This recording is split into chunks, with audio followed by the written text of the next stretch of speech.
జగన్మోహన్ రెడ్డి గారి సొంతం సంపాదించుకునే ఆస్తిలో నుంచి 30 సంవత్సరాల తర్వాత చెల్లెలకు ఆస్తిలో భాగం ఇవ్వాలంటే తన సొంత ఆస్తిలో నుంచి తను సంపాదించుకునే ఆస్తిలో నుంచి రాజశేఖర రెడ్డి అన్న వాళ్ళ చెల్లెలు విమలమ్మకు ఆస్తి పంచిచ్చినాడమ్మా అని అడుగుతాను నేను. రాజశేఖర రెడ్డి అన్న ఒక చెల్లెలుంది విమలమ్మ, పంచిచ్చినాడా భాగం, సగభాగం? లేదు.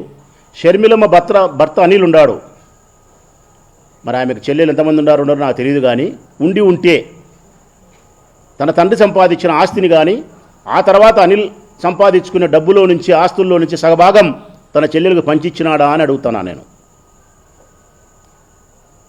అది వద్దు. చంద్రబాబు నాయుడికి 2 చెల్లెళ్ళు, రాజేశ్వరి, హైమావతి. ఈరోజు నీ కూతురు, నీ మరిది కూతురు ఎవరినైతే అన్నా న్యాయం చేయని చంద్రబాబు నాయుడు పోయి అడిగిందో, మా అన్న నాకు అన్యాయం చేస్తున్నాడు, నువ్వు న్యాయం చెయ్యన్నా అని చంద్రబాబు నాయుడు పోయి అడిగిందో, ఆ అన్న చంద్రబాబు నాయుడు అన్న 2 ఉన్నారు చెల్లెళ్ళు, రాజేశ్వరి, హైమావతి. అక్క ఒకరు, చెల్లెలు ఒకరు. ఇచ్చినాడమ్మా. తన తండ్రి ఆస్తి 2 ఎకరాలలో ముక్కాలు ఎకరా పంచుకున్నారా? లేకుంటే ఇప్పుడు 930 కోట్ల అఫిడవిట్లో చూపించినాడు, 1,00,000 కోట్లు ఉందని చెప్పి మీడియా ముందు చెప్పినాడు ఆయన. 1,00,000 కోట్ల ఆస్తి ఉంది, నాకేముంది, అన్యాయం చేయనీకి అన్నాడు, అవినీతి చేయనీకి చంద్రబాబు నాయుడు. ఈ 1,00,000 కోట్లలో హైమావతి గారికి, రాజేశ్వరి గారికి సగభాగం ఆస్తులు పంచినాడా? లోకేష్ పంచినాడా?